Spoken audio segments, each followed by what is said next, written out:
C'est un réel plaisir de vous retrouver sur les antennes d'Espérance TV. Shalom et bienvenue à ce rendez-vous de l'actualité.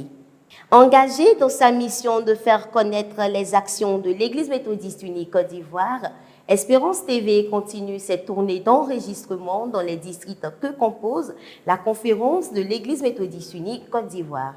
Cette fois, c'est le district ordinaire d'Agboville qui a accueilli l'équipe de production de la télévision méthodiste. Comment se déroule cette mission? La réponse avec Raphaël Dompé.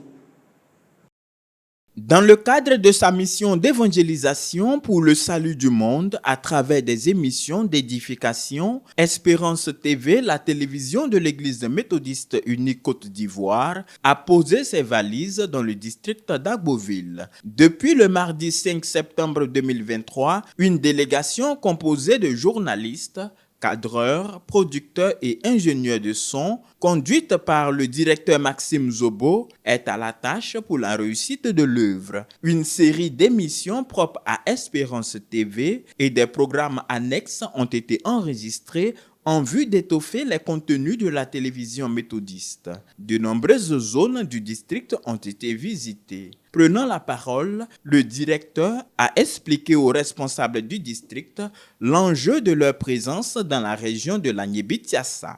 Le surintendant très révérend Anthony Earl Begré s'est réjoui de la présence des agents d'Espérance TV dans son district. Aussi a-t-il invité ses collaborateurs à travailler pour faire valoir le district méthodiste d'Agboville. Au nom de tout le district, dans sa composante, je voudrais vraiment vous dire merci. Nous sommes heureux. Avoir une télévision, c'est avoir la dimension mondiale, parce que la télévision va loin et c'est un canal d'évangélisation. Et c'est dans cette optique-là que nous vous accueillons pour que toutes les émissions que vous allez organiser ici, dans le district d'Agboville, nous pensons, auront un impact sur le monde ambiant et surtout dans le cadre de l'évangélisation. La mission d'Espérance TV dans ce district s'achèvera par la retransmission en direct du culte le dimanche 10 septembre 2023 au Temple Jérusalem d'Agboville. Après Abengourou, Abidjan Sud, Abidjan Nord et Yamoussoukro, le district ordinaire d'Agboville est le 5e district à accueillir l'équipe de production d'Espérance TV. Cap sera mis sur le district de Lakota dès le 13 septembre 2023. Espérance TV pour le salut du monde. Nous saluons le surintendant du district d'Agboville et son équipe pour l'accueil chaleureux réservé à l'équipe de production d'Espérance TV. Toujours dans le district ordinaire d'Agboville, les fidèles d'Azagui et Aoua sont de plein pied dans les préparatifs de la dédicace de leur temple. La cérémonie de consécration est prévue pour le 16 décembre 2023. Raphaël Dompé.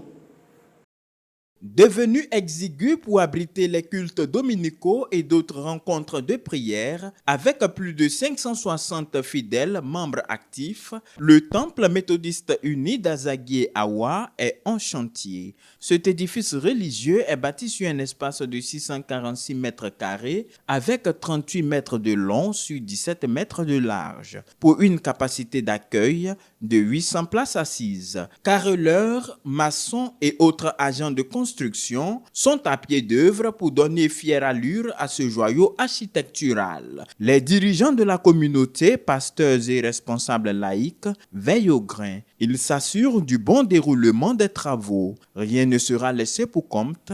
Chacun d'eux entend tout mettre en œuvre pour achever la construction de ce sanctuaire avant sa dédicace. L'église ici à Zagui-Awa existe depuis 1921. Avec le développement d'Azagui, les parents ont trouvé ce site et ils ont construit en tôle un temple qui après a été détruit et reconstruit en terre battue.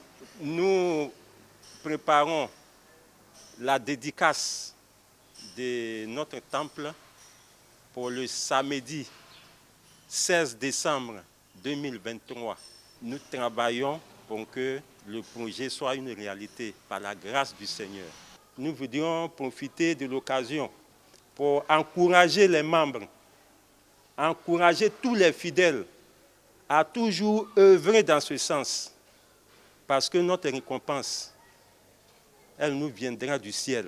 Pour réussir ce challenge, la révérende pasteur Joséphine Sika, épouse Hachi en charge du circuit d'Azaguié et de la communauté locale, lance un appel à la mobilisation des fidèles méthodistes d'Azaguié, de la diaspora et de l'ensemble du corps de Christ.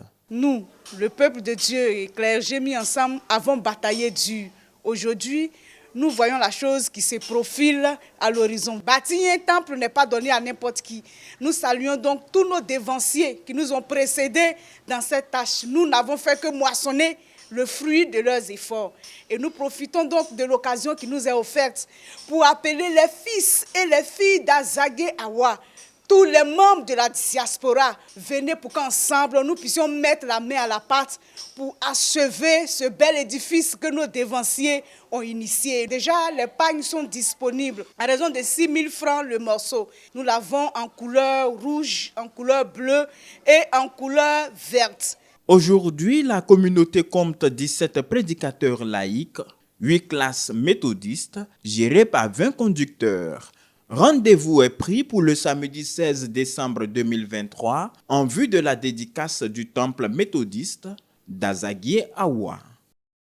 Selon le ministère en charge de l'Éducation nationale en Côte d'Ivoire, la rentrée scolaire 2023-2024 est fixée au lundi 11 septembre prochain.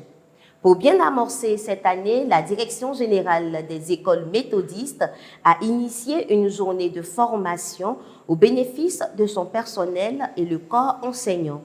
Placée sous le thème de l'éthique et la gestion scolaire, cette formation vise à renforcer les capacités des bénéficiaires. Emmanuel Abalé et Guy Aloka. La Direction générale des écoles méthodistes a organisé sa journée de la rentrée scolaire 2023-2024 ce mercredi 6 septembre 2023 au temple Jubilé de Cocody.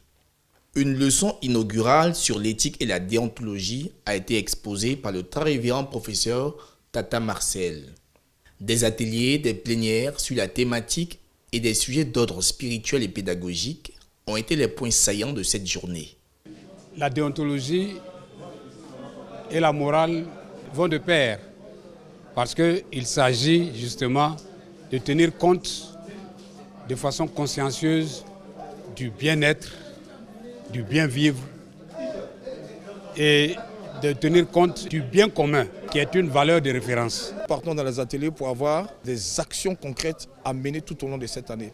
C'est ce qui sera justement le canevas d'évaluation de nos rapports trimestriels, de nos rapports de fin d'année.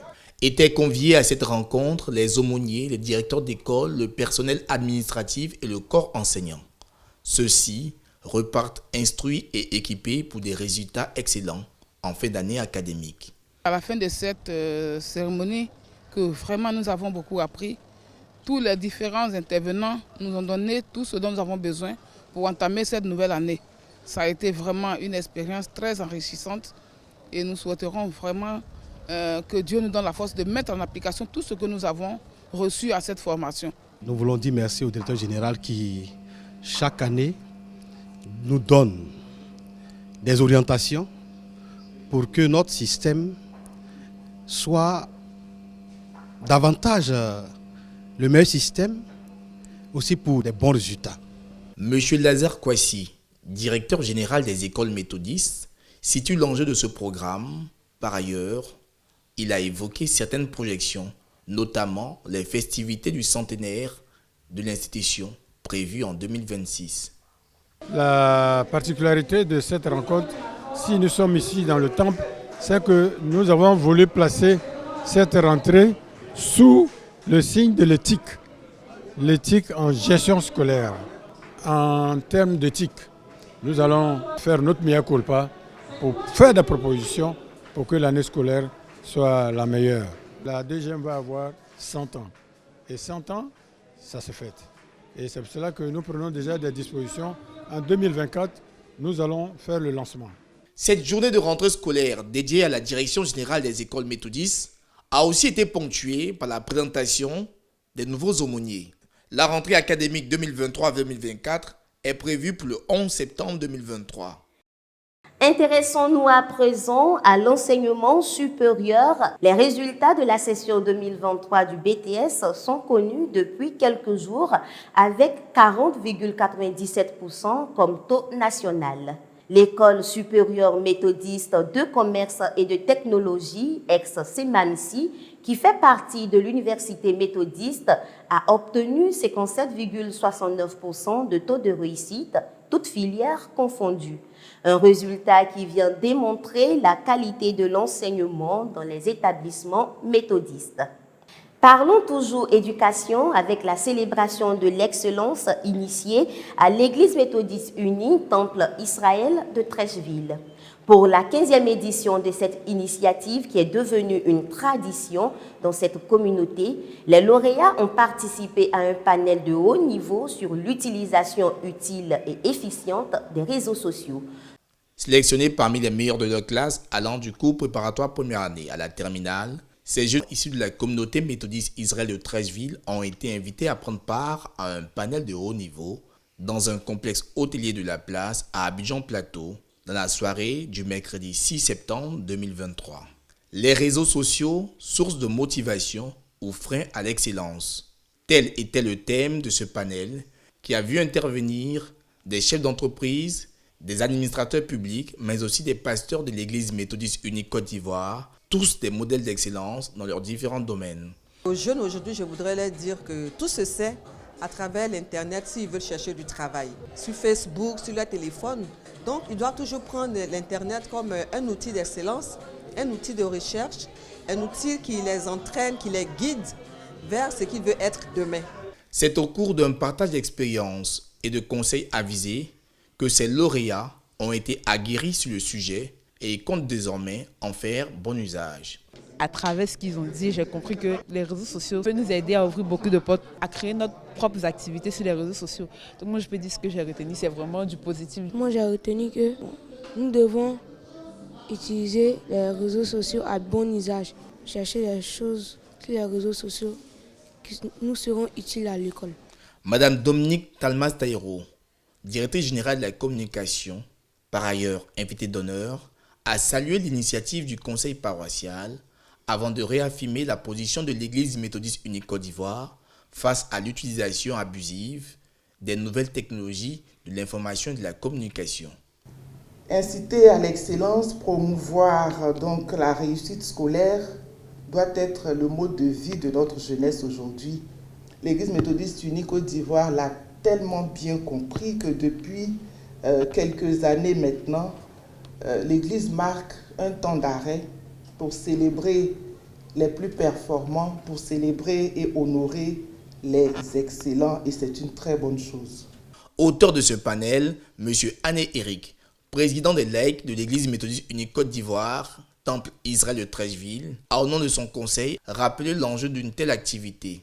Passer maintenant d'un dimanche de l'excellence à une semaine de l'excellence pour nous permettre de pouvoir traiter un certain nombre de thèmes pour mieux armer nos enfants. Nous voulons, en célébrant les excellences chaque année, amener les autres aussi à travailler pour atteindre l'excellence.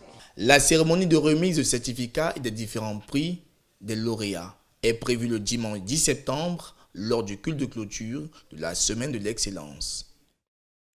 Sensibiliser et former les chrétiens à la pratique quotidienne de la lecture des Saintes Écritures, c'est tout le sens du Forum de la lecture et d'écriture organisé par la Fondation La Maison de Zoé. C'était le 7 septembre dernier au Plateau. Le reportage est signé Emmanuel Abalé et Guy Aloka.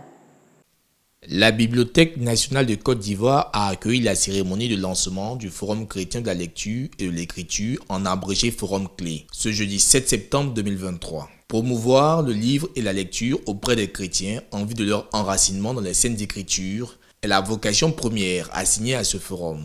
Ce forum-là veut amener les chrétiens à s'intéresser à la lecture d'abord de la Bible, mais aussi de toute littérature, de toute écriture que le Seigneur inspire, non seulement dans le milieu chrétien, mais aussi dans le monde séculier. La Bible, hier, aujourd'hui et demain, quel héritage pour un monde de la fin des temps? C'est le thème central de cette première édition, développée par le pasteur Beken Kokobé, pasteur en charge de la communauté Béatitude du Plateau. Ce forum a vu la participation des médias et des représentants d'associations d'écrivains. Je pense que c'est quelque chose de très important car l'avenir appartient aux jeunes et c'est dès le bas âge que nous pouvons déjà inscrire des valeurs très importantes, surtout les valeurs humaines pour la construction d'un monde meilleur. Et cela est très important, donc c'est une initiative à saluer. Pour le prédicateur Abi Paul, président de la fondation La Maison de Zoé, par ailleurs initiateur de ce forum, c'est une plateforme qui va créer une saine émulation au sein du corps de Christ dans ce monde en perte de repères. Ce qui nous a inspiré, mettre tout le monde ensemble, travailler pour le royaume, nous avons compris, c'est ce que nous avons fait. Encourager les uns les autres, amener nos frères et sœurs à comprendre que la foi chrétienne, ce n'est pas seulement tous les jours d'écouter, mais c'est de partager. Et partager comment? C'est de chercher à comprendre ce que l'autre fait et si ce que Dieu a déposé en moi, je puisse permettre à l'autre aussi d'en bénéficier. Et dans ce sens-là, l'écriture est bienvenue. Le forum chrétien de la lecture et de l'écriture aboutira à un concours d'écriture et de lecture doté du prix Bishop Benjamin Boni, président de l'église méthodiste unique Côte d'Ivoire, le 25 novembre prochain, à l'attention des catégories seniors et juniors. Ce sont des concours qui vont intéresser tous les chrétiens à partir de l'âge de 7 ans. Le concours de lecture est scindé en 2 catégories. Nous aurons la catégorie lecteur junior qui va concerner les lecteurs âgés de 7 ans à 17 ans. Il va falloir avoir une bonne connaissance au moins du Nouveau Testament, avoir lu 5 ouvrages, dont 3 chrétiens et 2 du monde séculier. Et pour la catégorie senior, il faut avoir lu au moins la Bible une fois, en avoir une bonne connaissance et avoir lu 7 ouvrages, dont 4 chrétiens et 3 du monde séculier. Notons que la Fondation Maison de Zoé est une organisation non gouvernementale chrétienne créée en 2012 qui a en charge l'encadrement holistique de tout individu et qui est composée majoritairement de membres bénévoles. Arrivé en Côte d'Ivoire à la faveur du camp Merci qui s'est tenu récemment à Abrobakro dans le circuit de Bonois, une délégation sénégalaise a visité les institutions et la hiérarchie de l'Église méthodiste unie Côte d'Ivoire. Le compte rendu d'Emmanuel Abali. Venue de plusieurs régions du Sénégal, une délégation de 14 fidèles méthodistes composée de pasteurs et de laïcs ont pris part au camp Merci, camp organisé par la cellule de l'évangélisation classique. À l'issue de ce camp, le pasteur Béké Béatrice et le pasteur Zamblé Simon Charlemagne ont conduit la délégation sénégalaise dans les locaux des différents médias méthodistes, à savoir la radio La Voix de l'Espérance et le journal Écho de l'Espérance. Ils sont venus aussi s'enquérir des progrès de la télévision méthodiste qui a fait un pas de géant via son site espérance-tv-emu.ci qui émet déjà 24 heures sur 24 depuis le 1er septembre. Depuis que je suis là, quand même, je suis impressionné de la structure de l'Église au niveau de la Côte d'Ivoire, ici à la télé ou à la radio aussi. Le message que j'ai à transmettre aux membres de l'Église méthodiste du Sénégal, c'est que nous avons du travail à faire. Après ces visites, le bishop Benjamin Boni et son cabinet ont reçu la délégation pour s'imprégner des différentes réalités propres à leur région. Rappelons que le Sénégal fait partie des districts de la conférence de l'EMUCI. Le camp s'est bien déroulé dans le rapport de partie de l'Église a été fait. Et nous croyons que tous ceux qui sont venus, dont ceux du Sénégal, et tous ont pu faire une très bonne récolte. Et nous félicitons nos responsables dans ce domaine. Nous les encourageons à aller bien avant.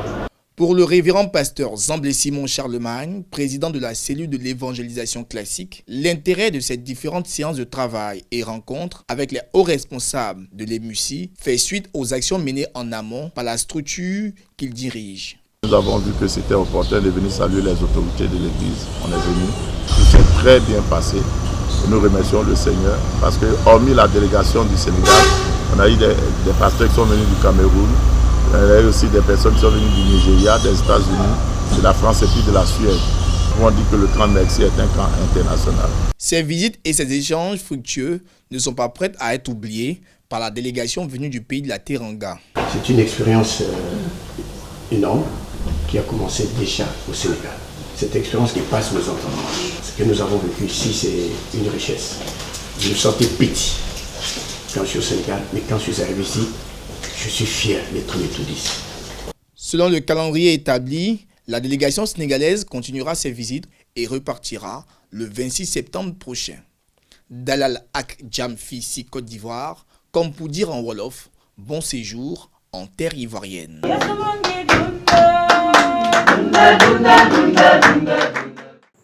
Terminons ce journal avec cette information. Le culte de l'espérance de ce dimanche 10 septembre sera retransmis en direct depuis le temple Nouvelle-Jérusalem d'Agboville sur Espérance TV. Merci de nous avoir suivis et bonne suite de programmes sur Espérance TV. Que Dieu vous bénisse.